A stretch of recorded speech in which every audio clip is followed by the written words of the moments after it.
안녕하세요, 여러분. 오늘 들려드릴 이야기는 한 가족의 숨겨진 비밀과 사랑에 관한 이야기입니다. 때로는 가슴 아프고 때로는 따뜻한 이 이야기가 여러분의 마음에 작은 울림이 되기를 바랍니다. 구독과 좋아요로 응원해주세요. 여러분의 작은 관심이 더 좋은 이야기를 만드는 힘이 됩니다. 그럼 지금부터 시작하겠습니다. 서재 문을 열고 들어서는 순간 햇살이 창문 사이로 스며들며 먼지가 반짝이는 모습이 보였습니다. 아버지의 서재는 언제나 이런 평온함을 간직하고 있었습니다. 책들이 빽빽하게 꽂힌 책장, 낡은 가죽 의자, 그리고 항상 깔끔하게 정리된 책상. 은지야, 오늘은 너무 무리하지 마. 아침에 아버지께서 하신 말씀이 아직도 귓가에 맴돌았습니다. 언젠가부터 아버지는 제가 일을 도와드릴 때마다 걱정스러운 표정을 지으셨습니다. 60대 중반이 되신 아버지는 여전히 작은 중소기업을 운영하고 계시지만 요즘 부쩍 피곤해 보이셨거든요. 저는 이은지 35살입니다. 남편 강수와 결혼한 지 7년째, 아직 아이는 없지만 나름 안정된 생활을 하고 있습니다. 강수는 대기업에 다니는 성실한 남편이고 저는 프리랜서 디자이너로 집에서 일하고 있어요. 평범하지만 행복한 일상이었습니다. 회계 서류 정리 좀 도와줄래? 아버지의 부탁으로 서재에 앉아 서류들을 정리하기 시작했습니다.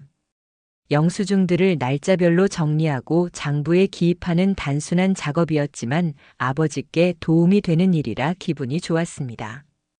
그런데 서류를 정리하다가 이상한 것을 발견했습니다. 영수증 사이에 끼어 있는 편지 한 장이었어요. 노란색으로 바랜 편지지에 여성의 필체로 적힌 글씨가 보였습니다. 재호 씨, 그 약속 잊지 않으셨죠?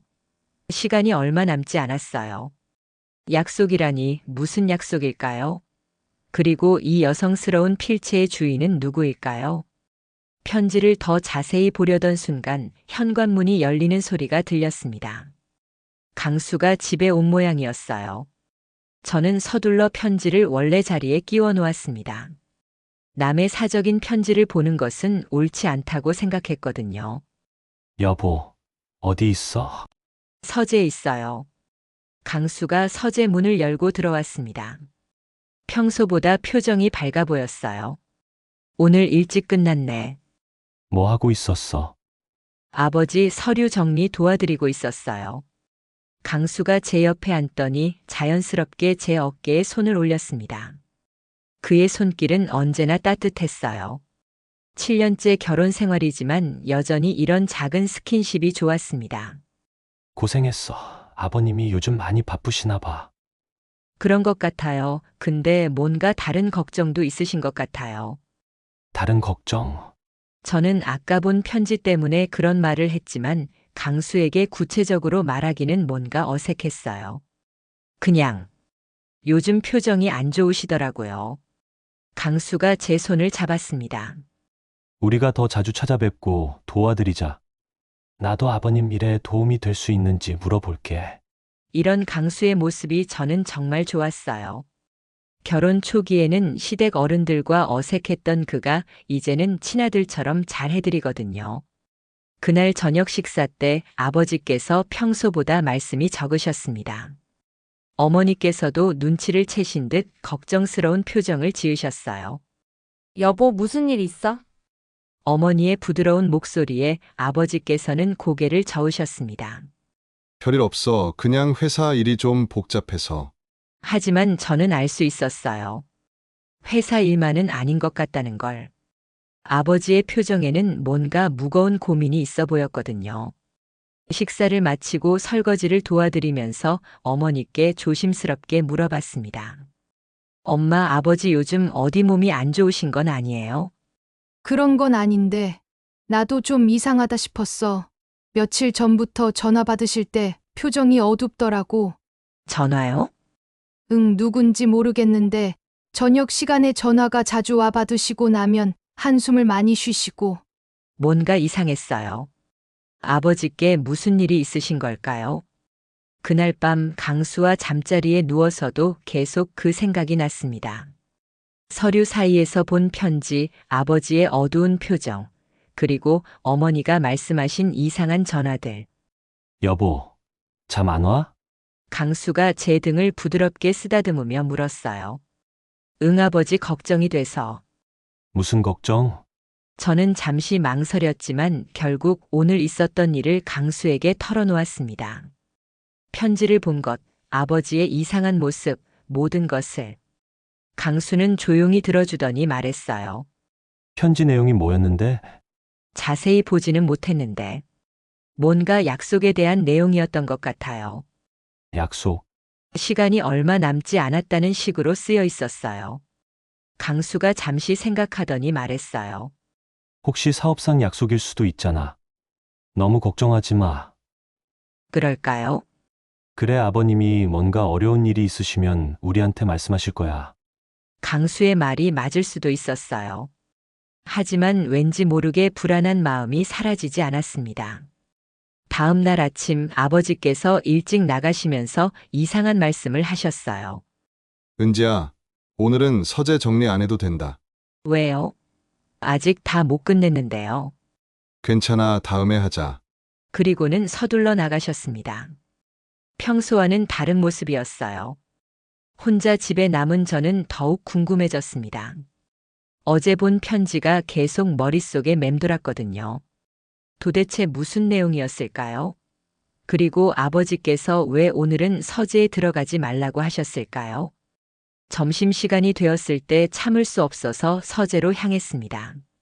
어제 편지를 본 자리를 찾아보려고 했는데 이상하게도 그 편지가 보이지 않았어요. 아버지께서 치우신 걸까요? 아니면 제가 잘못 기억하는 걸까요?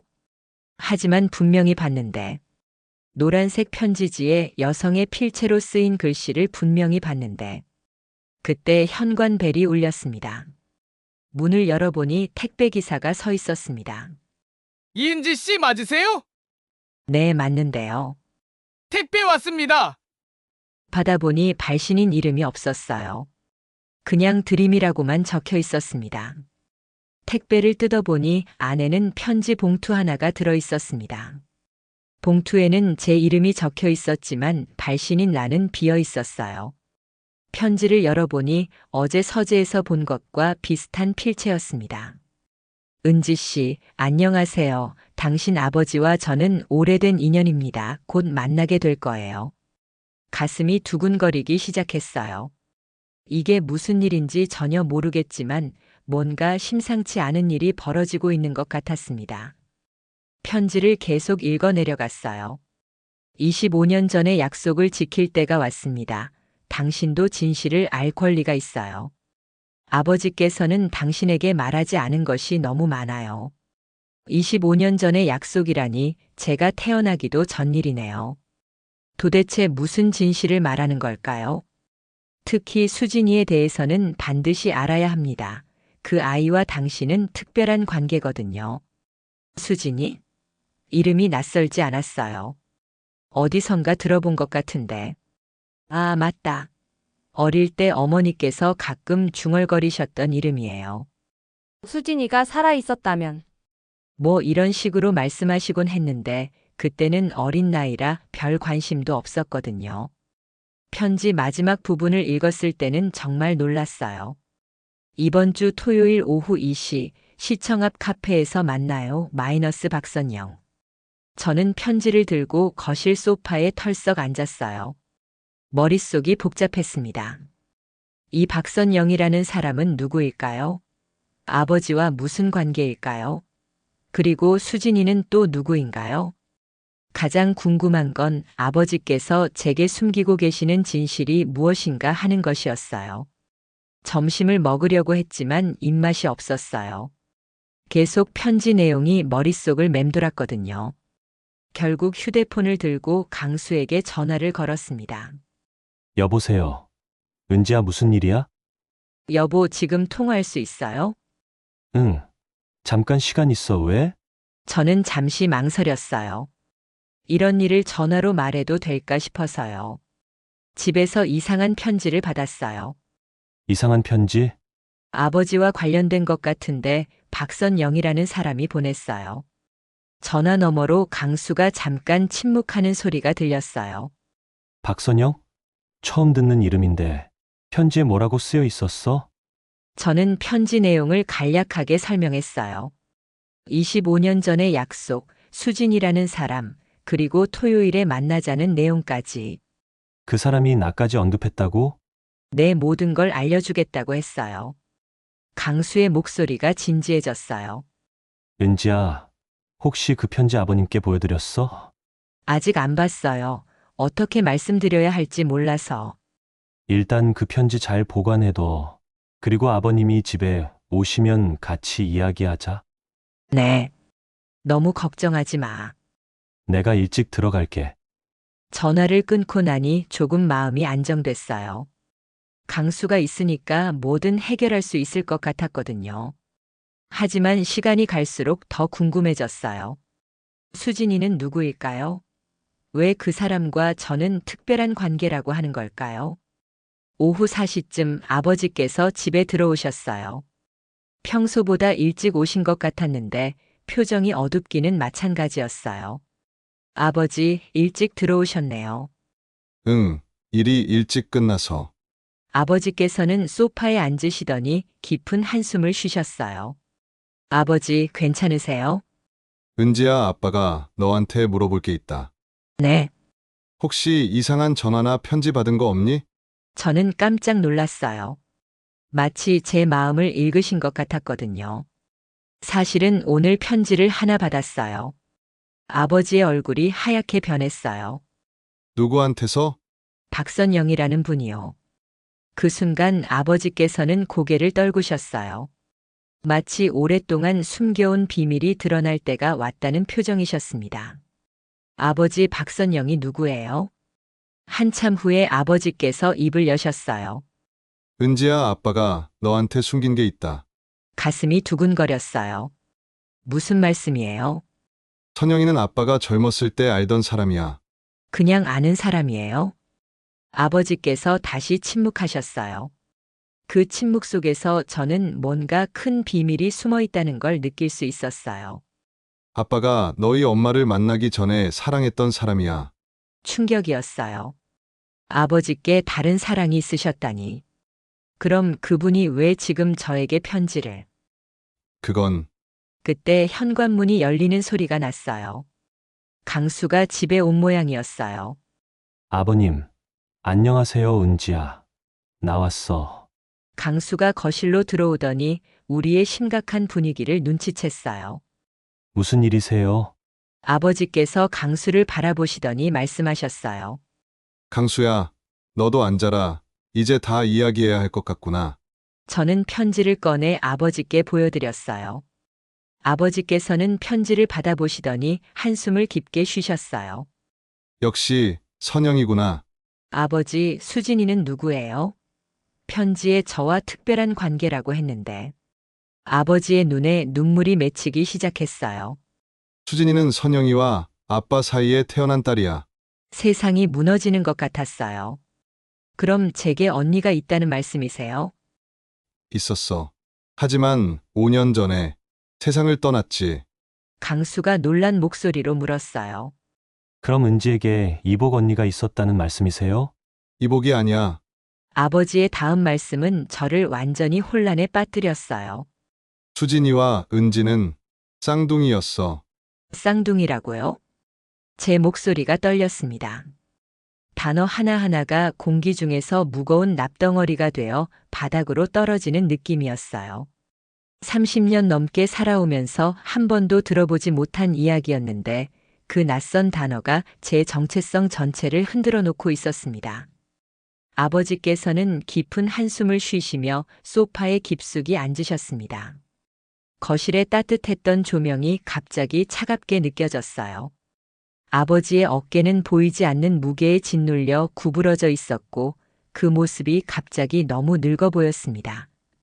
마치 시간이 한순간에 10년을 앞당겨 흘러간 것 같았어요. 강수가 제 손을 꽉 잡았습니다. 그의 손도 제 손만큼이나 차갑게 식어 있었어요. 우리 둘 다 무언가 돌이킬 수 없는 진실 앞에 서 있다는 걸 본능적으로 느끼고 있었습니다. 평범했던 일상이 한순간에 산산이 부서져 내리고 있었어요. 아버님, 차근차근 설명해 주세요. 강수의 목소리도 평소보다 낮고 조심스러웠습니다. 그래, 이제 다 말해야겠구나. 아버지께서 천장을 바라보시며 말을 시작하셨어요. 그 시선 속에는 25년 동안 묻어두었던 기억들이 되살아나고 있는 것 같았습니다. 시계 소리가 유독 크게 들렸어요. 째깍째깍. 마치 시간이 우리를 재촉하는 것 같았습니다.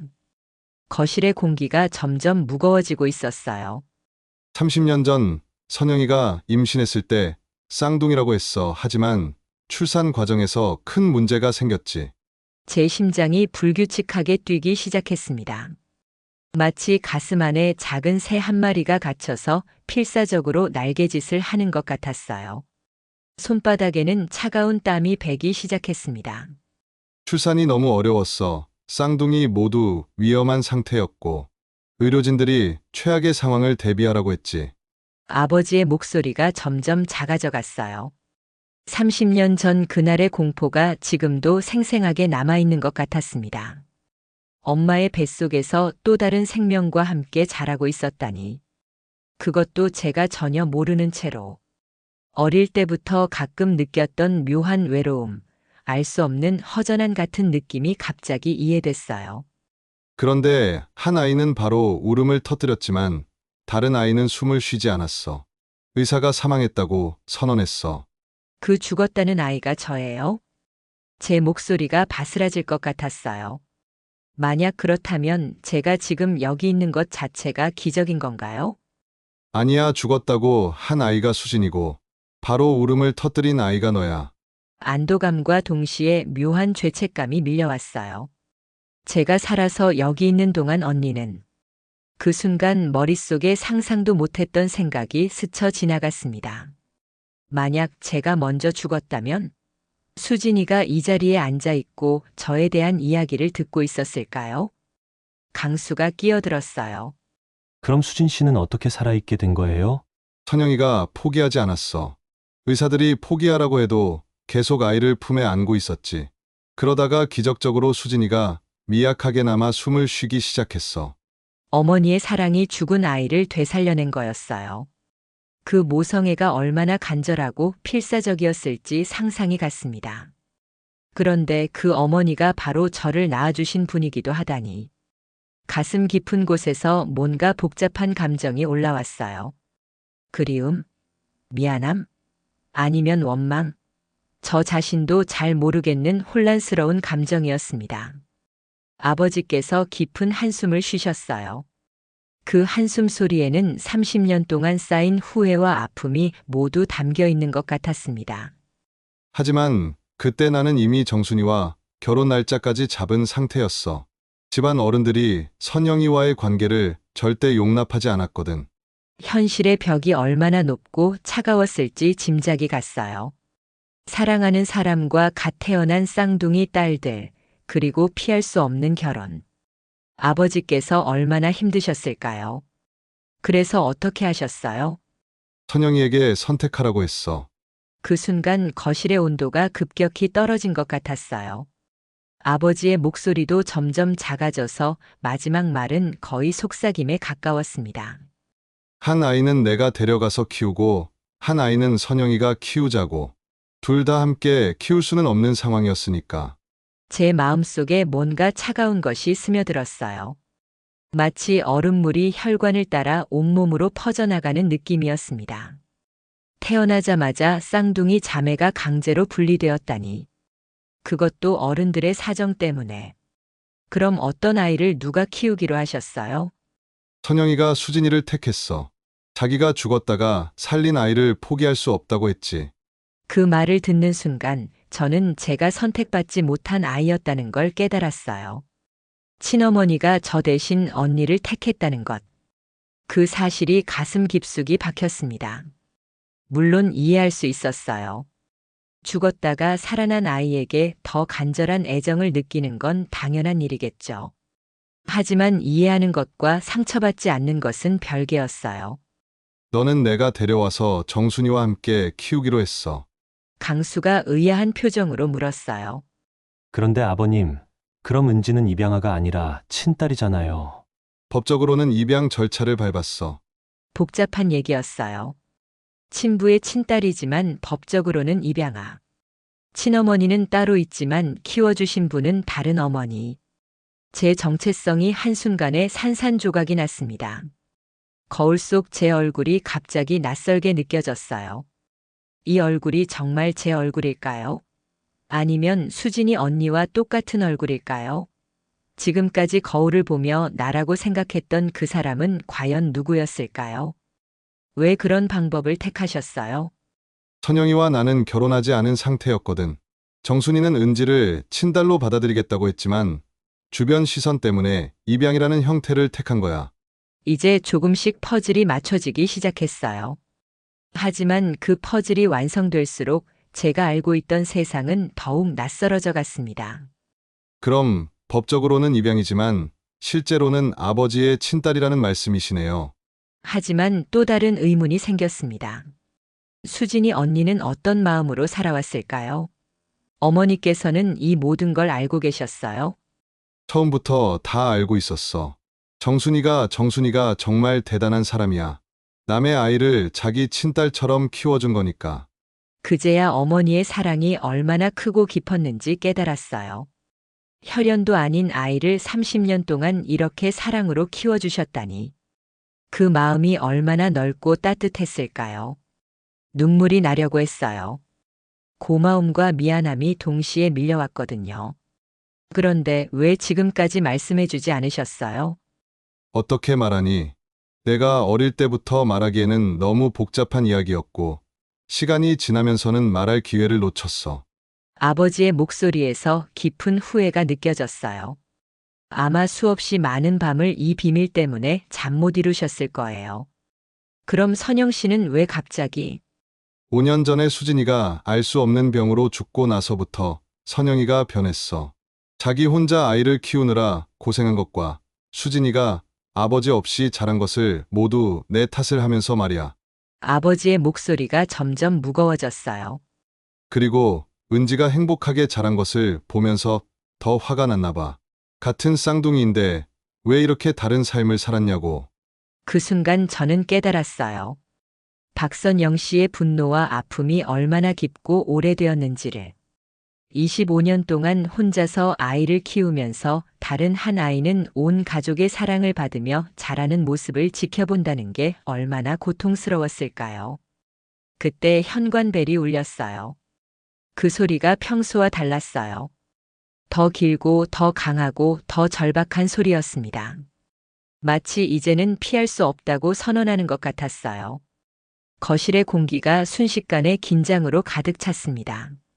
아버지께서 벌떡 일어나셨어요. 그 움직임이 너무 급해서 소파가 삐걱거렸습니다. 설마 아버지의 얼굴에서 모든 핏기가 사라졌어요. 마치 유령을 본 사람처럼 창백해지셨습니다. 강수가 인터폰을 확인했어요. 그의 손도 미세하게 떨리고 있었습니다. 중년 여성분이세요. 혹시 박선영 씨일까요? 그 이름이 공기 중에 떨어지는 순간 시간이 멈춘 것 같았어요. 아버지의 얼굴이 하얗게 변했고 제 심장은 더욱 빠르게 뛰기 시작했습니다. 어떻게 집 주소를. 아버님, 어떻게 하시겠어요? 벨이 계속 울렸어요. 똑같은 리듬으로 끈질기게 포기할 줄 모르게. 마치 우리가 문을 열 때까지 영원히 울릴 것 같았습니다. 그 소리가 점점 커져서 머릿속을 가득 채우는 것 같았어요. 받아야겠어. 어차피 피할 수는 없을 것 같아. 아버지께서 무거운 발걸음으로 인터폰에 다가가셨어요. 그 몇 걸음이 마치 형장으로 걸어가는 것 같아 보였습니다. 선영아, 재호 씨 오랜만이에요. 올라가도 될까요? 인터폰을 통해 들리는 목소리는 차갑고 날카로웠어요. 전혀 반가워하는 톤이 아니었습니다. 오히려 복수를 위해 찾아온 사람의 목소리 같았어요. 은지도 만나고 싶거든요. 그 말에 제 등골이 오싹해졌어요. 드디어 저를 직접 만나러 온 거였어요. 몇 분 후 현관문이 열렸습니다. 50대 중반으로 보이는 여성이 들어왔어요. 단정한 옷차림에 화장도 깔끔하게 하셨지만 그분의 눈빛이 심상치 않았습니다. 마치 오랫동안 품어온 분노가 차가운 얼음이 되어 굳어진 것 같았어요. 그분이 저를 보는 순간 거실의 공기가 완전히 바뀌었어요.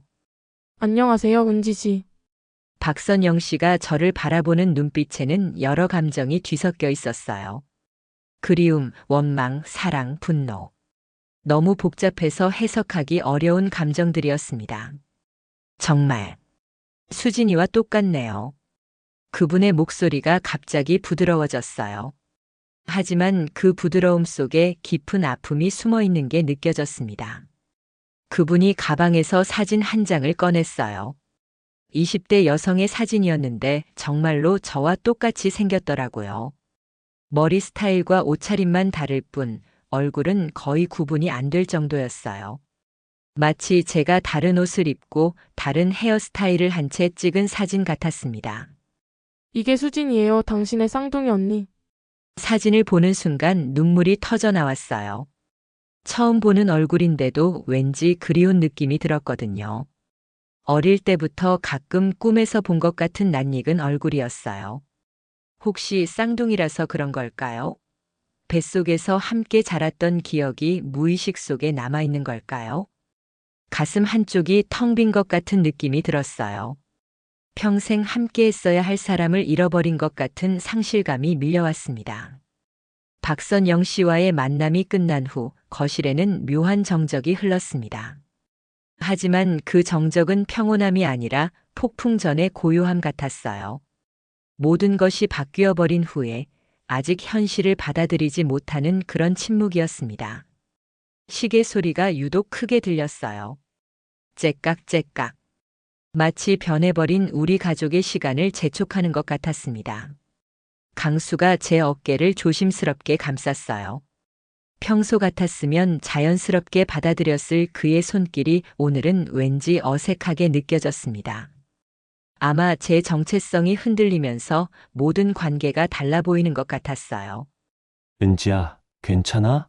강수의 목소리에 걱정이 묻어 있었어요. 하지만 저는 괜찮다고 대답할 수 없었습니다. 무엇 하나 괜찮은 게 없었거든요. 잘 모르겠어요. 제가 겨우 내뱉은 말이었어요. 정말로 아무것도 확신할 수 없는 상태였습니다. 아버지께서는 여전히 소파에 깊숙이 앉아 계셨어요.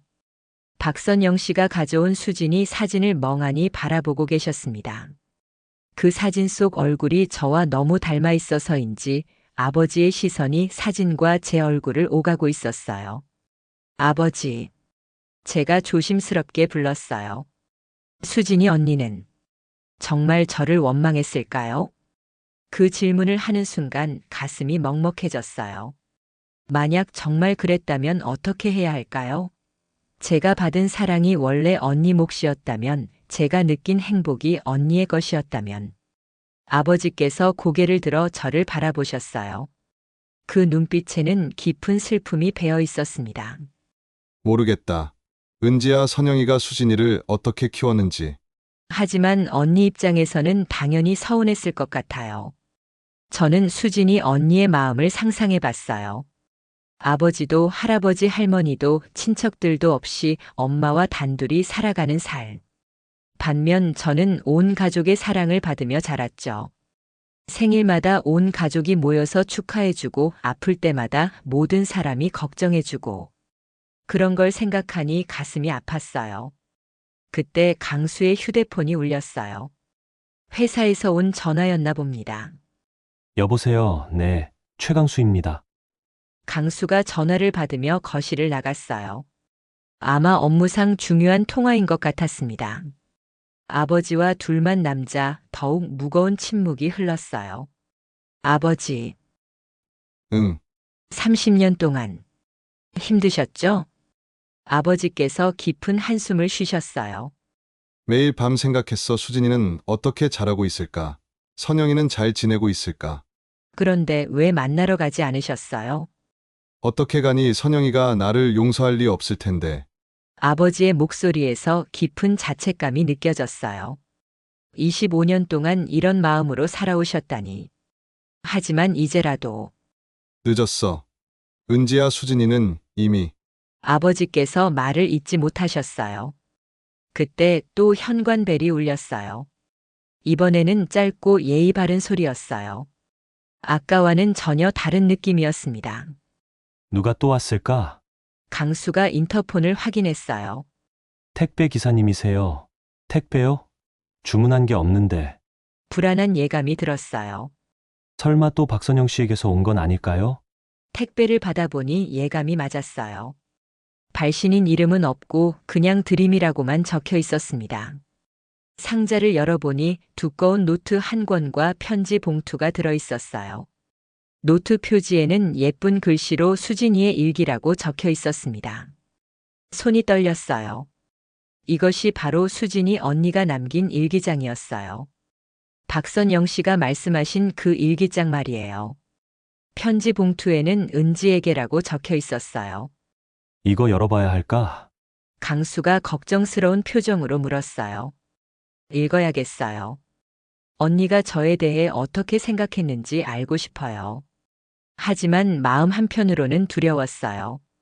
만약 정말로 원망과 미움이 가득한 내용이라면 어떻게 감당할 수 있을까요?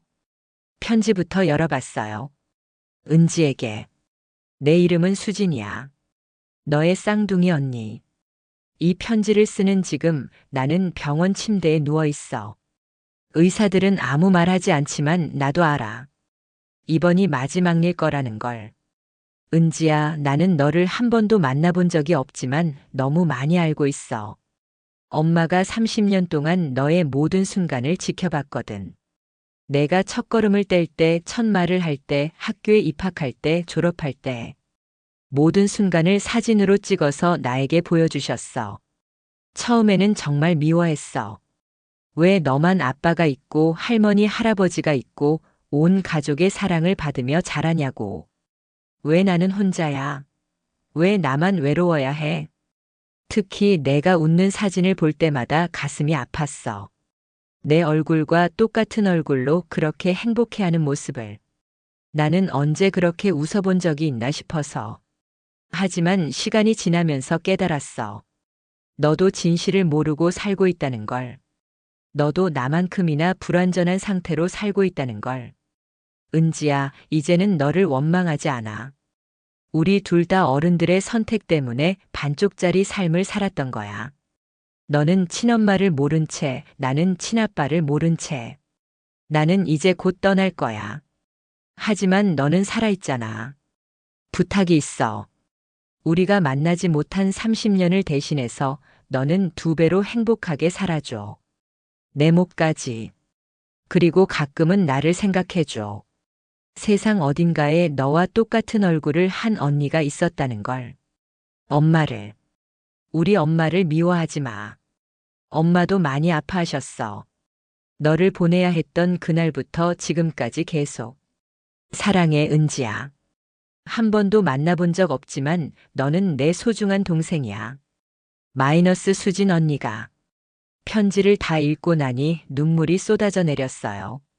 원망이 아니라 사랑이 담긴 편지였습니다. 제가 두려워했던 미움과 분노는 없었어요. 대신 깊은 이해와 애틋한 마음이 느껴졌습니다. 강수가 제 어깨를 감싸며 말했어요. 은지야, 괜찮아? 언니가 저를 미워하지 않았어요. 그때 일기장을 펼쳐봤어요. 첫 페이지부터 수진이 언니의 솔직한 마음이 적혀 있었습니다. 오늘 엄마가 또 은지 사진을 보여주셨다. 내 얼굴과 똑같은 얼굴인데 표정이 너무 밝다. 나는 언제 저렇게 웃어봤을까? 질투가 났다. 엄마가 울고 계신다. 은지가 초등학교에 입학했다고 하시면서 나도 초등학교에 입학했는데 왜 우시지 않으셨을까? 엄마에게는 은지가 더 특별하니까. 초기 일기들은 정말로 질투와 원망으로 가득했어요. 하지만 페이지를 넘길수록 내용이 바뀌기 시작했습니다. 오늘 엄마와 이야기했다. 은지를 왜 보냈는지에 대해서. 엄마가 울면서 말씀하셨다. 정말로 어쩔 수 없었다고. 나를 선택한 이유는 내가 죽을 뻔했기 때문이라고. 그때 엄마의 마음이 어땠을지 생각해봤다. 은지가 대학교에 들어갔다고 한다. 디자인을 전공한다는데 신기하게도 나도 디자인을 좋아한다. 쌍둥이라서 그런가? 같은 피가 흐르고 있어서 그런가? 엄마가 아프시다. 나 때문에 고생이 많으셨다. 미안하다. 그리고 은지에게도 미안하다. 내가 너무 미워했나 보다. 일기를 읽으면서 수진이 언니의 마음의 변화를 느낄 수 있었어요. 처음에 원망에서 점차 이해와 받아들임으로, 그리고 마지막에는 사랑으로 바뀌어가는 과정이 고스란히 담겨 있었습니다. 마지막 페이지의 글을 읽을 때는 정말로 가슴이 미어졌어요. 내일 수술을 받는다. 성공할 확률이 낮다고 한다. 혹시 모르니까 은지에게 편지를 써둘 거다. 만약 내가 죽으면 엄마가 전해달라고 할 거야. 은지야, 나는 너를 미워했던 적이 있다. 하지만 지금은 아니야. 우리는 둘 다 피해자였어. 어른들의 선택 때문에 헤어져야 했던. 너는 내가 받지 못한 사랑을 받았지만 나는 너를 직접 키우신 엄마의 사랑을 받았어. 서로 다른 형태의 사랑이었지만 둘 다 진짜 사랑이었던 것 같아. 만약 내가 살아난다면 꼭 만나자. 30년 늦은 첫 만남을 하자. 그리고 서로의 이야기를 나누자. 하지만 만약에 내가 죽는다면 너는 내 몫까지 행복하게 살아줘.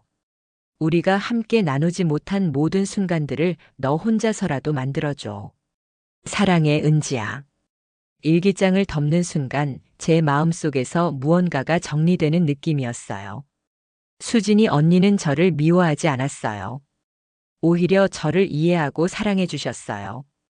그런데 왜 박선영 씨는 수진이가 저를 원망했다고 하신 걸까요? 그때 깨달았어요. 박선영 씨가 보여주고 싶었던 건 수진이의 원망이 아니라 사랑이었나 봐요. 하지만 그 사랑이 오히려 더 큰 죄책감을 주기 때문에 원망이라고 표현하신 거였을 수도 있겠어요. 여보. 제가 강수를 불렀어요. 응, 저 박선영 씨를 만나고 싶어요. 은지야, 위험할 수도 있어. 하지만 이제 언니 마음을 알겠어요. 그리고 박선영 씨의 마음도 조금은. 강수가 걱정스러운 표정으로 저를 바라봤어요. 정말 괜찮겠어? 네. 이제는 도망치고 싶지 않아요. 진실과 마주하고 싶어요.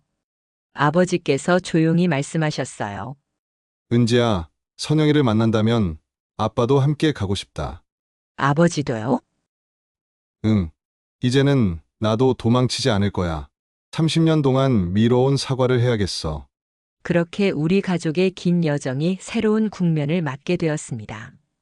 진실을 알았으니 이제는 그 진실과 함께 살아가는 방법을 찾아야 할 때였어요. 새벽 4시 저는 잠에서 깨어났습니다. 꿈속에서 누군가가 제 이름을 부르는 소리를 들었어요. 낯설면서도 그리운 목소리였는데 깨어나자마자 그 목소리의 주인이 누구인지 알 것 같았습니다. 수진이 언니였어요. 침대에서 일어나 거실로 나갔을 때 집안의 고요함이 유난히 깊게 느껴졌습니다. 시계의 초침 소리만이 정적을 깨트리고 있었어요. 째깍째깍. 마치 제 심장 박동과 같은 리듬이었습니다. 창밖을 바라보니 아직 어둠이 가시지 않은 새벽 하늘이 무거운 회색빛이었어요. 마치 제 마음과 닮아 있는 것 같았습니다. 복잡하고 혼란스럽고 무엇 하나 확실한 것이 없는 그런 색깔이었어요. 세면대 앞 거울에서 만난 제 얼굴이 낯설었습니다. 30년 동안 이 얼굴을 보며 살아왔는데 이제는 이게 정말 제 얼굴인지 의문이 들었어요. 혹시 거울 속에는 죽어간 수진이 언니가 서 있는 건 아닐까요? 손으로 뺨을 만져봐도 진짜 같지 않았어요. 피부에 온기는 분명 있었지만 마치 꿈속에서 자신의 몸을 만지는 것 같은 이상한 감각이었습니다. 제 정체성 자체가 흔들리고 있었어요. 아침 식탁의 분위기는 무겁기만 했습니다. 어머니께서는 평소보다 일찍 일어나 정성스럽게 아침을 준비해 주셨지만 그 손길에서 불안함이 느껴졌어요. 반찬을 담으실 때마다 그릇이 부딪히는 소리가 평소보다 날카롭게 들렸습니다. 아버지는 신문을 펼쳐놓고 계셨지만 같은 페이지를 20분째 바라보고만 계셨어요. 신문 위로 떨어지는 시선이 초점을 잃고 있었습니다. 마치 글자가 아니라 30년 전의 기억을 읽고 계신 것 같았어요. 강수도 평소와 달랐습니다. 커피잔을 들었다 놓았다 하면서 무언가 깊은 생각에 잠겨 계셨어요. 그의 이마에는 잔주름이 평소보다 깊게 패여 있었고 입술을 꽉 다물고 계신 모습에서 긴장감이 느껴졌습니다. 이상하게도 제 입맛은 완전히 사라져 있었어요. 평소에 좋아하던 어머니의 김치찌개도 목으로 넘어가지 않았습니다. 숟가락을 입에 가져갈 때마다 뱃속이 뒤틀리는 것 같은 불안감이 올라왔거든요. 어머니께서 조심스럽게 입을 여셨어요. 그 목소리에는 30년간 숨겨왔던 무언가를 털어놓으려는 결심이 서려 있었습니다. 은지야, 엄마가 너한테 해주고 싶은 이야기가 있어. 제가 고개를 들어 어머니를 바라봤을 때 그분의 눈가에는 이미 눈물이 고여 있었어요. 내가 처음 우리 집에 왔을 때 정말 신기한 일들이 많았어. 어머니의 손이 미세하게 떨리고 있었습니다. 그 떨림이 저에게도 전해져서 제 심장이 불규칙하게 뛰기 시작했어요. 어떤 일들이요? 너는 정말 순한 아기였어. 거의 울지도 않았고 밤에도 잘 잤지. 하지만 어머니께서 잠시 말을 멈추시고 먼 곳을 바라보셨어요.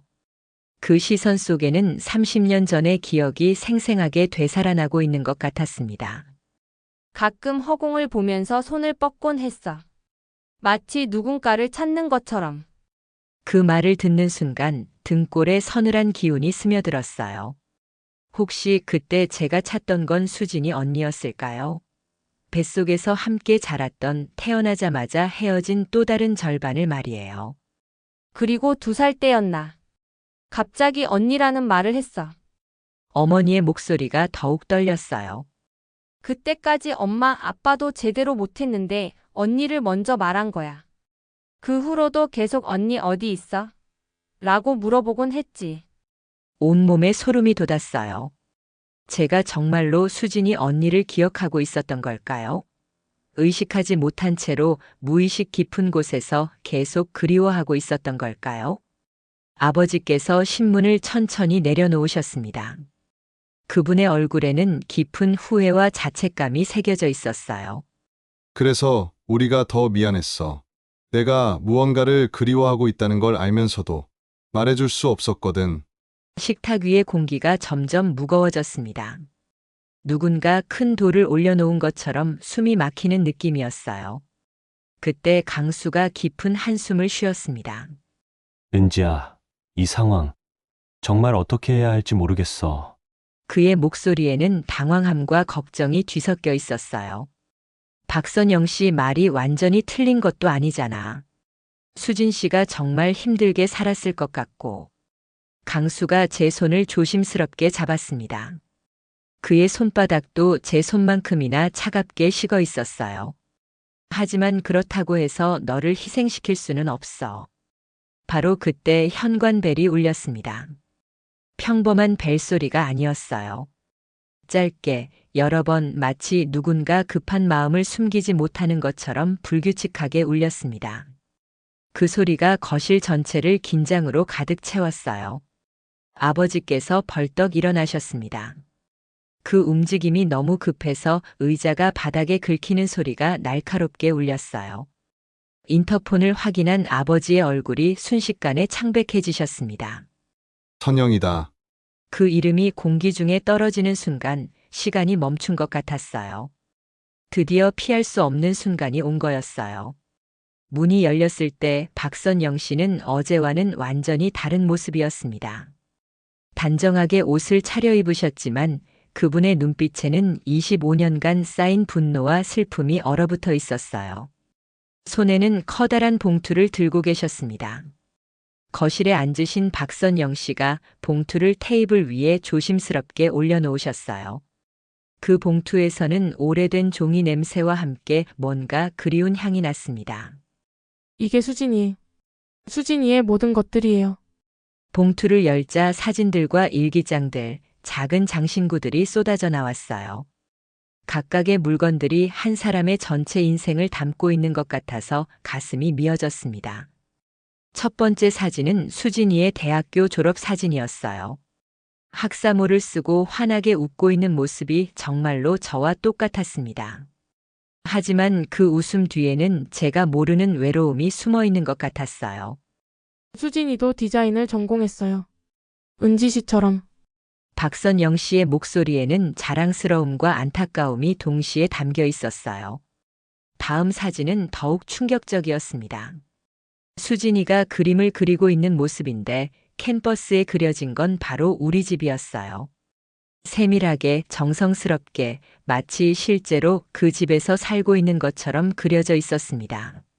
매일 밤 그렸어요. 아빠가 있는 집을 할머니, 할아버지가 있는 집을 그리고 박선영 씨가 잠시 말을 멈추셨어요.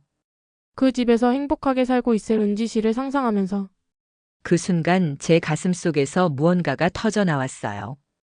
죄책감, 미안함, 그리움, 사랑. 이름을 붙일 수 없는 복잡한 감정들이 한꺼번에 밀려왔습니다. 아버지께서 떨리는 목소리로 말씀하셨어요. 선영아, 정말 미안하다. 하지만 박선영 씨의 얼굴에는 당장의 용서보다는 깊은 피로감이 배어 있었어요. 미안하다고요? 30년 동안 한 번도 수진이를 찾아오지 않고서 그분의 목소리에는 분노보다는 깊은 상처가 서려 있었어요. 은지 씨, 박선영 씨가 저를 바라봤습니다. 당신이 이 집에서 생일 파티를 할 때 수진이는 혼자서 작은 케이크를 만들어 먹었어요. 그 말이 제 가슴을 찔렀어요. 당신이 학교에서 상을 받아올 때마다 수진이는 자랑할 사람이 없어서 거울 앞에서 혼자 기뻐했어요. 더 이상 들을 수 없을 것 같았어요. 그리고 당신이 행복한 결혼식을 올릴 때 수진이는 병원 침대에서 홀로 죽어갔어요. 그만해 주세요. 제가 참을 수 없어서 소리쳤어요. 저도 몰랐어요. 언니가 있다는 것도 몰랐다고요. 박선영 씨의 목소리가 떨렸어요. 저는 그냥 인정받고 싶어요. 인정이요? 수진이가 재호 씨의 딸이었다는 것. 그리고 저도 이 가족과 관련된 사람이라는 것. 박선영 씨가 눈물을 닦으며 계속 말씀하셨어요. 아무도 수진이가 죽었다는 걸 몰랐어요. 장례식에도 우리 둘만 있었고 추도식도 없었어요. 아버지의 얼굴이 창백해졌어요. 수진이는 이 집 가족 사진에도 없고 가족 무덤에도 없어요. 마치 처음부터 존재하지 않았던 것처럼. 그 말이 제 가슴을 찔렀어요. 그래서 부탁드리고 싶어요. 박선영 씨가 저를 바라봤어요. 수진이를 이 집 딸로 인정해 주세요. 가족 사진에 수진이 사진도 넣어주시고 제사도 함께 지내주세요. 생각보다 소박한 요청이었어요. 그리고 가끔 수진이 이야기를 들어주세요. 그 아이가 어떻게 자랐는지, 무엇을 좋아했는지. 아버지께서 고개를 끄덕이셨어요. 그건 당연히 해야 할 일이야, 선영아. 거실의 공기가 조금 부드러워졌습니다. 박선영 씨의 요청이 생각보다 파괴적이지 않았기 때문이에요. 그게 전부예요? 제가 조심스럽게 물었어요. 전부라니요? 저를 이 집에서 내보내거나 하는 건 아니고요. 박선영 씨가 잠시 놀란 표정을 지으셨어요. 왜 그런 생각을 하세요? 은지 씨도 재호 씨의 딸인데. 하지만 법적으로는 법이 뭐 그리 중요해요? 박선영 씨가 쓸쓸하게 웃으셨어요. 저는 그냥 수진이가 잊혀지는 게 무서웠어요. 그제야 이해했어요. 박선영 씨가 원한 건 복수가 아니라 기억이었던 거예요. 수진이도 재호 씨의 딸이었는데 아무도 그 사실을 모르잖아요. 마치 존재하지 않았던 것처럼. 아버지께서 깊은 한숨을 쉬셨어요. 선영아, 미안하다. 정말 미안해. 미안하다고 해서 달라지는 건 없어요.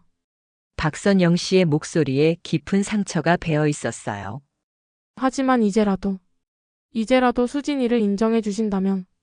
강수가 조심스럽게 끼어들었어요.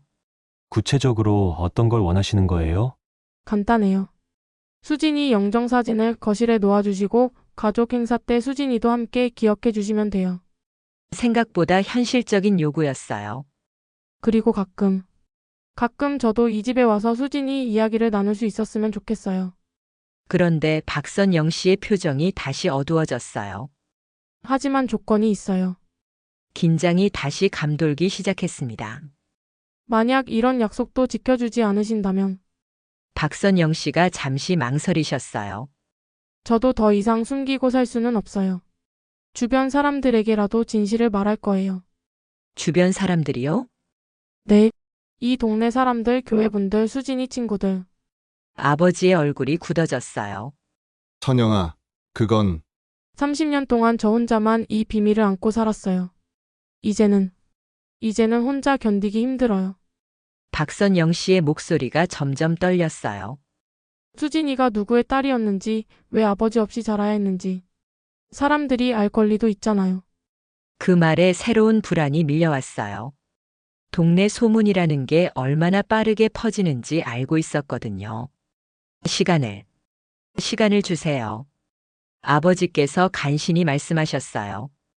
며칠만 어떻게 할지 생각해 볼 시간을. 박선영 씨가 고개를 끄덕이셨어요. 일주일 드릴게요. 일주일 후에 다시 오겠어요. 생각보다 관대한 시간이었어요. 하지만 동시에 무거운 책임감도 느껴졌습니다. 박선영 씨가 마지막으로 저를 바라보며 말씀하셨어요. 은지 씨, 수진이 물건들 잘 봐주세요. 그 아이가 얼마나 언니를 그리워했는지 알게 될 거예요. 그렇게 박선영 씨가 떠나신 후 거실에는 복잡한 감정들만 남았습니다. 그날 밤은 제 인생에서 가장 길고 복잡한 밤이었어요.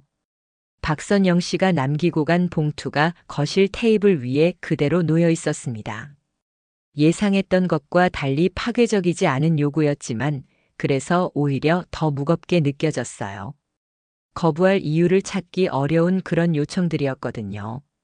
집안의 분위기는 장례식장과는 다른 종류의 무거움이 흘렀어요. 슬픔보다는 당혹감에 가까웠습니다. 아버지는 서재에 들어가셨지만 가끔 들리는 전화 통화 소리로 보아 어머니와 상의하고 계시는 것 같았어요. 어머니는 부엌에서 내일 아침 반찬을 미리 준비하고 계셨어요.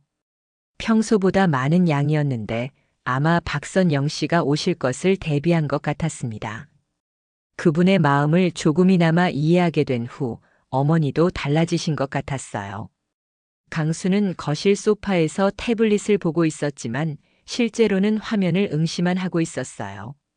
가끔 스크롤을 내리긴 했지만 뭔가를 읽고 있다는 느낌은 아니었습니다.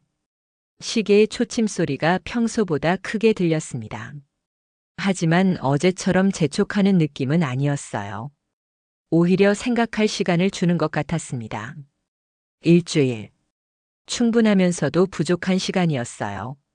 제가 조심스럽게 강수에게 다가갔을 때 그는 태블릿을 내려놓고 저를 바라봤어요. 여보.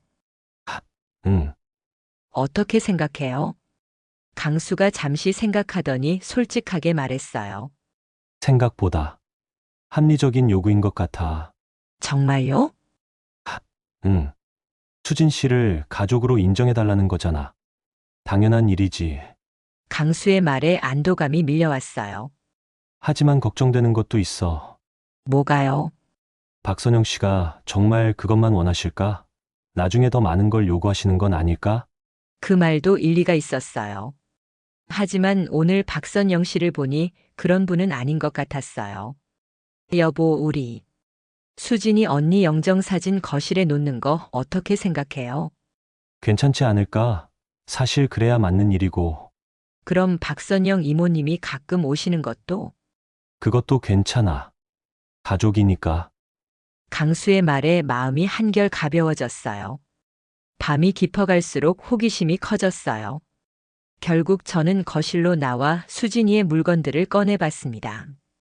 봉투에서 나는 오래된 종이 냄새와 함께 뭔가 그리운 향이 코끝을 스쳤어요.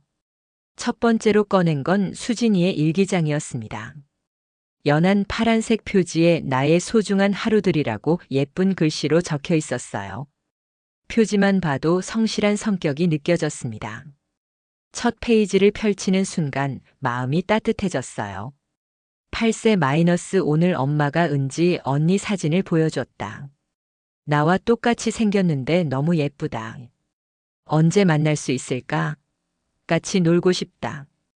어제 읽었던 편지와는 다른 느낌이었어요. 원망보다는 순수한 그리움이 더 많이 담겨 있었습니다. 페이지를 넘길 때마다 수진이 언니의 성장 과정이 보였어요.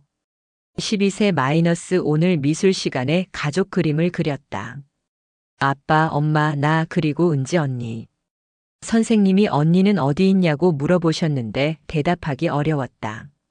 하지만 내 마음속에는 항상 있다고 말씀드렸다. 16세- 대학교 입시를 준비하고 있다. 디자인과에 지원하려고 한다. 엄마가 은지 언니도 디자인을 한다고 하셨다. 우리 정말 쌍둥이구나. 20세- 대학교에 합격했다. 엄마가 너무 기뻐하셨다. 은지 언니는 어느 대학교에 다닐까? 혹시 같은 학교일까? 만날 수 있을까? 일기를 읽을수록 수진이 언니가 얼마나 밝고 긍정적인 아이였는지 알 수 있었어요.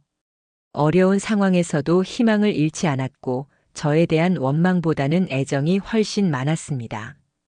23세- 취업했다. 작은 디자인 회사지만 정말 기쁘다. 언젠가 은지 언니와 함께 일할 수 있을까? 상상만 해도 설렌다. 25세- 건강에 문제가 생겼다. 하지만 괜찮다. 엄마가 걱정하시니까 밝게 행동해야겠다. 그리고 언젠가 은지 언니를 만나면 아픈 모습 보여드리고 싶지 않으니까. 일기장 마지막 부분에 이르자 가슴이 미어졌어요. 26세- 시간이 얼마 남지 않은 것 같다. 은지 언니에게 편지를 썼다. 사랑한다고 행복하라고. 내가 못다 한 꿈도 언니가 이뤄줬으면 좋겠다. 26세- 마지막 소원이 있다면 은지 언니를 한번 만나보는 것이다. 하지만 엄마가 너무 힘들어 하실 것 같다. 그냥 꿈속에서라도 만날 수 있으면 좋겠다. 일기장을 덮는 순간 눈물이 쏟아져 내렸어요. 하지만 어제와는 다른 종류의 눈물이었습니다. 죄책감보다는 그리움에 가까웠어요. 그때 또 다른 물건이 눈에 들어왔어요. 작은 목걸이였는데 하트 모양 펜던트가 정확히 반으로 갈라져 있었어요. 반쪽짜리 하트. 마치 저와 수진이 언니를 상징하는 것 같았습니다. 펜던트 뒷면에는 작은 글씨로 은지에게라고 새겨져 있었어요. 수진이 언니가 저를 위해 준비해둔 선물이었던 거예요. 목걸이를 목에 걸어보니 딱 맞았어요. 마치 원래 제 것이었던 것처럼. 그 순간 뭔가 완성되는 느낌이 들었습니다. 30년 만에 찾은 나의 다른 절반 같았어요. 봉투 안에는 또 다른 놀라운 것들이 있었어요. 수진이 언니가 그린 그림들이었는데 대부분이 가족을 그린 것들이었어요. 아버지, 어머니, 그리고 2명의 딸이 함께 있는 따뜻한 모습들이었습니다. 한 그림에서는 우리 집 거실에서 모든 가족이 함께 저녁을 먹고 있었어요. 다른 그림에서는 공원에서 4명이 손을 잡고 산책하는 모습이었고요. 모두 수진이 언니가 꿈꿨던 가족의 모습들이었습니다. 마지막 그림은 특별했어요. 2명의 여자아이가 침대에서 함께 자고 있는 모습이었는데 하나는 긴 머리, 하나는 짧은 머리였어요. 그림 아래쪽에는 작은 글씨로 언젠가 은지 언니와 함께라고 적혀 있었습니다. 그 그림을 보는 순간 어릴 때 자주 꾸던 꿈이 생각났어요. 누군가와 함께 잠을 자고 함께 이야기하고 함께 웃는 꿈을. 그때는 왜 그런 꿈을 꾸는지 몰랐는데 이제 알 것 같았어요. 새벽 2시가 넘어서야 강수가 거실로 나왔습니다. 제가 그림들을 보며 눈물을 흘리고 있는 모습을 보고 조용히 제 옆에 앉았어요. 많이 슬프지? 슬프긴 한데 어제와는 달라요. 어떻게? 어제는 죄책감이 더 컸는데 오늘은 그리움이 더 커요. 강수가 수진이의 그림들을 하나씩 보더니 감탄했어요. 정말 잘 그렸네. 따뜻한 느낌이 들어. 언니가 꿈꾼 가족이에요. 은지야, 강수가 제 손을 잡았어요. 우리 박선영 씨 말씀대로 해보자. 정말요? 응. 수진 씨도 우리 가족이니까 영정사진도 놓고 제사도 지내고, 고마워요, 여보. 그리고 박선영 씨도 우리 가족이 되시는 거잖아. 가끔 오셔서 수진 씨 이야기 들려주시면 좋을 것 같아. 강수의 말에 가슴이 따뜻해졌어요. 하지만 조건이 하나 있어. 뭐요? 우리도 수진 씨에 대해 많이 알아야 할 것 같아. 그래야 진짜 가족이 될 수 있을 테니까. 그 말이 맞았어요. 단순히 사진만 놓는다고 해서 가족이 되는 건 아니었으니까요. 그럼 내일 아버지, 어머니와 상의해 볼까요? 그래. 그리고 박선영 씨께도 우리 마음을 전달하자. 그렇게 우리는 새로운 결정을 내렸어요. 수진이 언니를 우리 가족으로 받아들이고 박선영 이모님과도 진짜 가족이 되기로. 창밖으로 새벽이 밝아오고 있었습니다. 어제와는 달리 희망적인 새벽이었어요. 어려운 상황이지만 모두가 행복할 수 있는 방법을 찾을 수 있을 것 같았거든요. 수진이 언니의 목걸이를 만지작거리며 저는 깊은 밤의 정적 속에서 새로운 다짐을 했습니다. 언니가 꿈꿨던 가족을 만들어 보겠다고. 비록 언니는 함께할 수 없지만 언니의 마음만큼은 우리와 함께할 수 있게 해드리겠다고. 다음 날 아침 온 가족이 모여 이야기를 나눴어요. 아버지께서는 처음에는 망설이셨지만 결국 수진이를 정식으로 인정하기로 하셨어요. 어머니께서도 박선영 이모님을 가족으로 받아들이겠다고 하셨고요. 그럼 거실에 수진이 사진을 놓을까? 어머니께서 말씀하셨어요. 그리고 추석 때부터 제사도 함께 지내자. 좋은 생각이에요. 제가 대답했어요. 그리고 박선영 이모님께 연락드려서 앞으로는 정기적으로 만나자고 해요. 그렇게 우리 가족에게 새로운 변화가 시작되었어요. 일주일 후 박선영 이모님이 다시 오셨을 때 거실에는 이미 수진이 언니의 영정사진이 놓여 있었어요. 대학 졸업 사진으로 준비한 아름다운 사진이었습니다. 박선영 이모님이 그 사진을 보시고 눈물을 흘리셨어요. 정말 고마워요. 저희가 더 고마워요, 이모님. 제가 말씀드렸어요. 언니를 알게 해주셔서. 그날부터 박선영 이모님은 한 달에 2번씩 우리 집에 오시게 되었어요.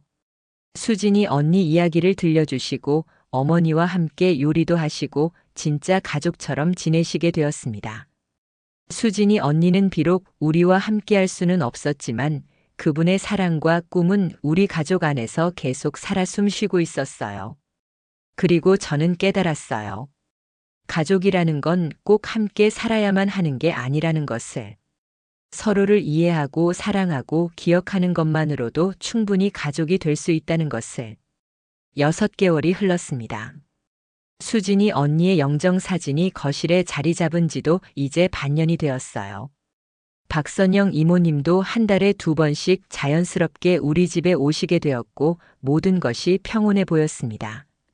그런데 어느 날 예상치 못한 일이 벌어졌어요. 아버지께서 갑자기 상자 하나를 들고 거실에 나오셨어요. 먼지가 수북이 쌓인 낡은 상자였는데 서재 깊숙한 곳에 숨겨져 있었던 것 같았습니다. 은지야, 이걸 너한테 주고 싶어. 이게 뭐예요? 선영이가 예전에 보내준 것들이야. 상자를 열자 놀라운 것들이 들어 있었어요. 제가 어릴 때부터 성장하는 모습을 담은 사진들이었는데 모두 멀리서 몰래 찍은 것들이었어요. 이모님이 저를 찍으신 거예요? 그래. 입학식, 졸업식, 생일 파티. 모든 중요한 순간들을. 사진들을 하나씩 보는데 소름이 돋았어요.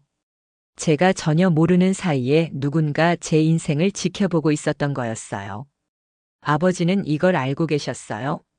선영이가 보내줄 때마다 고마우면서도 미안했어. 그때 상자 맨 아래에서 두꺼운 봉투를 발견했어요. 수진이가 은지에게라고 적혀 있었습니다. 이건 또 뭐예요? 그건 수진이가 매년 내 생일마다 써놓은 편지들이야. 손이 떨렸어요.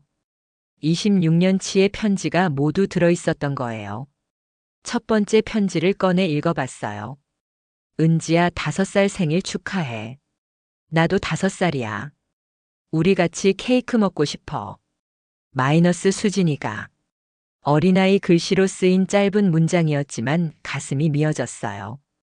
10살 때 편지는 이랬어요. 은지야, 나도 피아노 배우고 있어.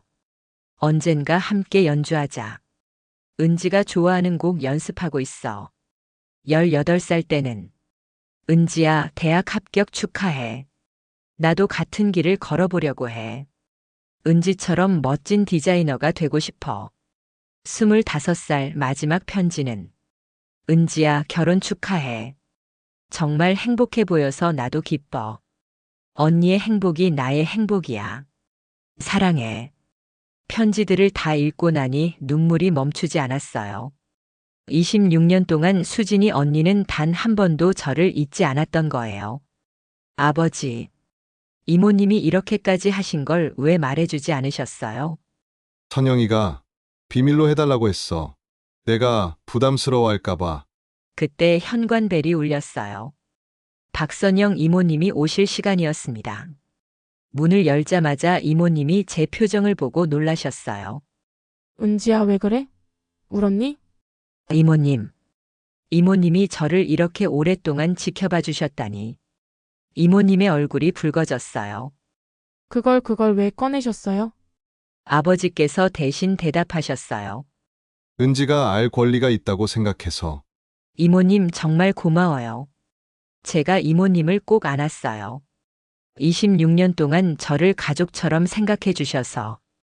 이모님도 저를 안으며 눈물을 흘리셨어요. 은지야, 너는 내 딸이기도 해. 수진이만큼이나. 그날 저녁 온 가족이 함께 저녁을 먹으며 과거 이야기를 나눴어요. 이제 더 이상 숨길 것도 부끄러워할 것도 없었습니다.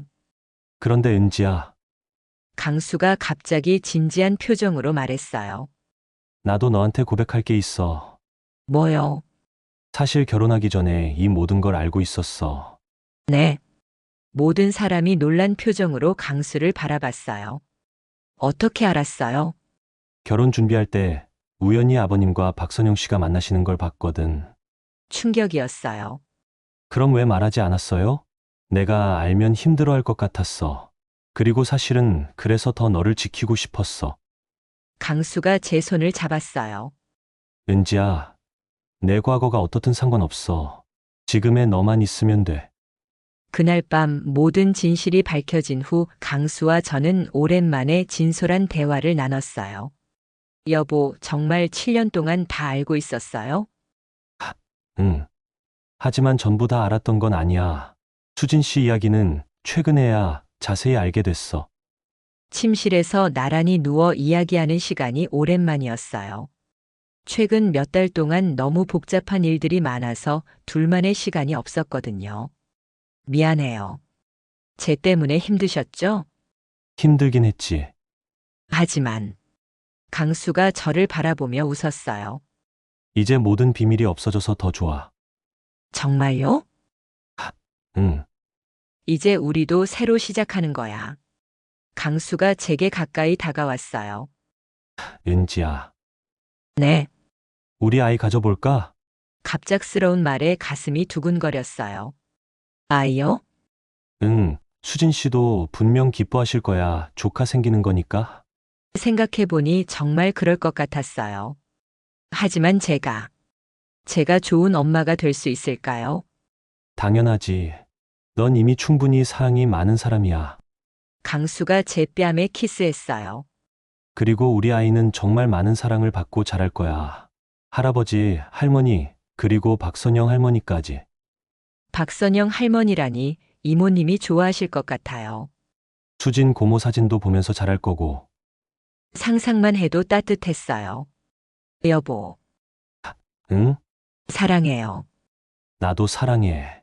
강수가 저를 품에 안았어요. 그의 체온이 따뜻하게 전해져 왔습니다. 은지야, 이제 정말 행복해도 되는 것 같아? 네. 이제는 괜찮아요. 그날 밤 우리는 오랜만에 깊은 사랑을 나누었어요. 모든 걱정과 슬픔을 씻어내는 것처럼 서로를 온전히 느끼며 새로운 시작을 약속했습니다. 다음 날 아침 박선영 이모님께 임신 계획을 말씀드렸어요. 정말이야? 이모님이 눈을 반짝이며 기뻐하셨어요. 그럼 내가 진짜 할머니가 되는 거네. 네, 이모님도 우리 아이 할머니세요. 아이고, 이게 무슨 일이야. 수진이도 얼마나 기뻐할까. 이모님이 수진이 언니 사진을 바라보며 말씀하셨어요. 수진아, 들었지? 내 조카가 생긴대. 마치 언니가 대답하는 것처럼 바람이 살짝 불어 사진이 살짝 흔들렸어요. 3개월 후 정말로 임신 소식을 알게 되었을 때 온 가족이 기뻐했어요. 특히 박선영 이모님은 매일 영양제를 챙겨주시고 태교 음악까지 준비해 주셨습니다. 이모님, 너무 신경 쓰지 마세요. 아니야, 우리 수진이 조카인데 어떻게 신경 안 써? 아버지도 30년 만에 다시 할아버지가 되신다며 벌써부터 손자 손녀 이야기만 하셨어요. 어머니는 뜨개질을 시작하셨고 강수는 육아책을 읽기 시작했어요. 모든 것이 완벽하지는 않았지만 우리는 행복했어요. 수진이 언니는 비록 함께할 수 없지만 사랑은 우리 가족 안에서 계속 이어지고 있었습니다. 그리고 곧 태어날 아이를 통해 새로운 형태로 다시 시작될 거예요. 가족의 그림자는 완전히 사라지지 않았어요. 하지만 이제 그 그림자도 우리를 따뜻하게 감싸주는 보호막이 되어주고 있습니다. 새로운 생명, 새로운 사랑, 새로운 시작. 우리 가족의 이야기는 이제 막 시작되었어요. 혹시 이 채널을 처음 방문하셨나요? 저희는 일상 속에서 만날 수 있는 따뜻하고 감동적인 이야기들을 들려드리고 있습니다. 가족의 사랑, 우정, 그리고 인생의 소중한 순간들. 이런 이야기들이 좋으시다면 구독해주세요. 매주 새로운 이야기로 여러분을 찾아뵙겠습니다. 그리고 알림 설정도 잊지 마세요. 감사합니다.